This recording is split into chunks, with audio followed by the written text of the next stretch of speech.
Die Abschiedspilgerreise und die Abschiedspredigt unseres Propheten. Der ehrenwerte Prophet sallallahu alaihi wasallam traf sich im Monat Ramadan jede Nacht mit dem Erzengel Gabriel, und sie rezitierten die bis dahin offenbarten Verse. Doch im Ramadan-Monat des 10. Jahres der Hijra ließ Gabriel ihn den heiligen Koran zweimal vorlesen. Der ehrenwerte Prophet deutete dies als ein Zeichen dafür, dass sein Tod nahe stand, und teilte dies seiner Tochter Fatima mit. Außerdem blieb der Prophet sallallahu alaihi wasallam, der sich jedes Jahr im Monat Ramadan 10 Tage lang zum Gebet zurückzog, im letzten Ramadan seines Lebens 20 Tage lang in Itikaf. Im selben Jahr fing er an, sich auf die Hadsch vorzubereiten und bat alle Muslime, sich ihm anzuschließen. Am 26. Dhul-Qa'dah, 23. Februar 632 nach Christus, begab er sich zusammen mit seinen Frauen, seiner Tochter, den aus dem Muhadschir und Ansar und den nach Medina gekommenen Stämmen bestehenden Muslimen auf den Weg. In Dhul Hulaifa traf er mit den Iram ein. Zusammen mit denen, die sich unterwegs zu ihm gesellten, kam er am 4. Dhul-Hijra auf seinem Kamel namens Kaswa reitend in Mekka an. Nachdem er die Umra durchgeführt hatte, blieb er in dem für ihn in Abda errichteten Zelt. Am Donnerstag, den 8. Dhul-Hijja, verließ er Mekka und ging nach Mina und übernachtete dort.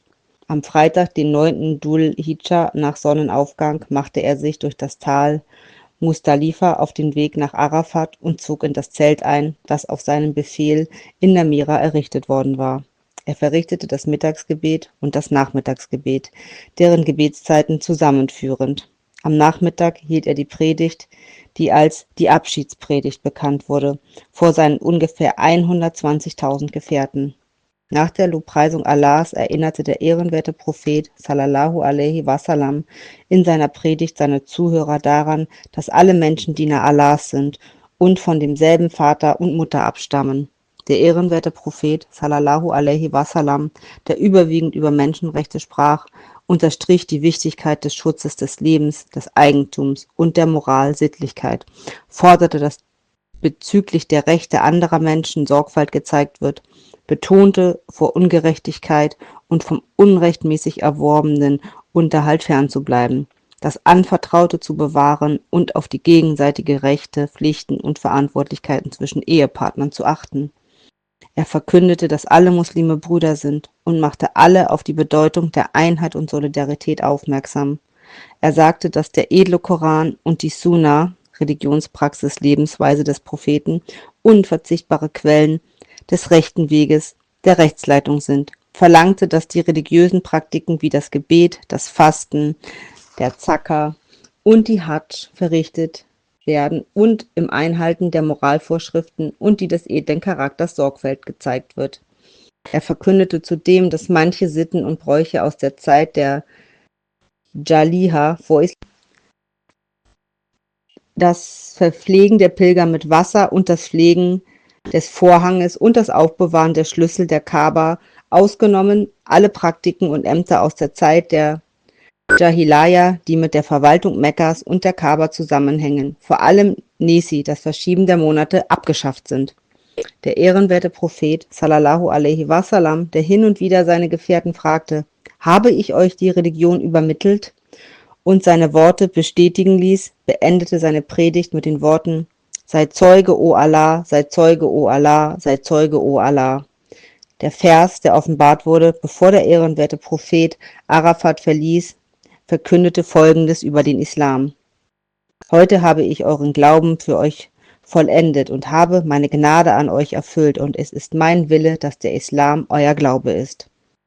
Nachdem er Arafat verlassen hatte, erreichte der Gesandte Allahs Muzdalifa. Hier verrichtete er das Abend- und Nachtgebet, deren Gebetszeiten zusammenführend. Nachdem er auch das Morgengebet verrichtet hatte, erreichte er Jamrat al-Aqaba und steinigte 7-mal den symbolischen Teufel, indem er jedes Mal den Takbir, Allahu Akbar, Allah ist groß, ausrief. Danach ging er nach Mina, predigte zu seinen Gefährten und opferte ein Tier. Dann rasierte er sich den Kopf und verließ den Zustand des, kam zur Kaaba und umrundete diese. Er ging nach Mina zurück und vollendete die Jamra, Steinigung des symbolischen Teufels. Am nächsten Tag kehrte er nach Mekka zurück und vor Sonnenaufgang führte er die Abschiedsumrundung der Kaaba durch. Am 5. Tag, dem Tag nach dem Fest, kehrten die Pilger, die von außerhalb Mekkas und Medinas kamen, mit der Erlaubnis des ehrenwerten Propheten zurück in ihre jeweilige Heimat.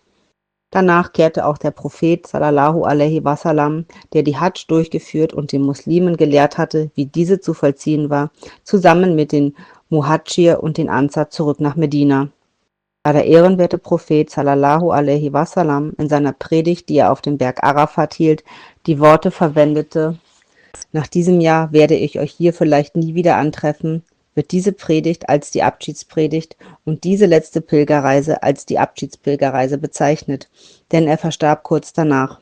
Der ehrenwerte Prophet hielt während dieser Pilgerfahrt mehr als eine Rede an verschiedenen Orten und zu verschiedenen Zeiten.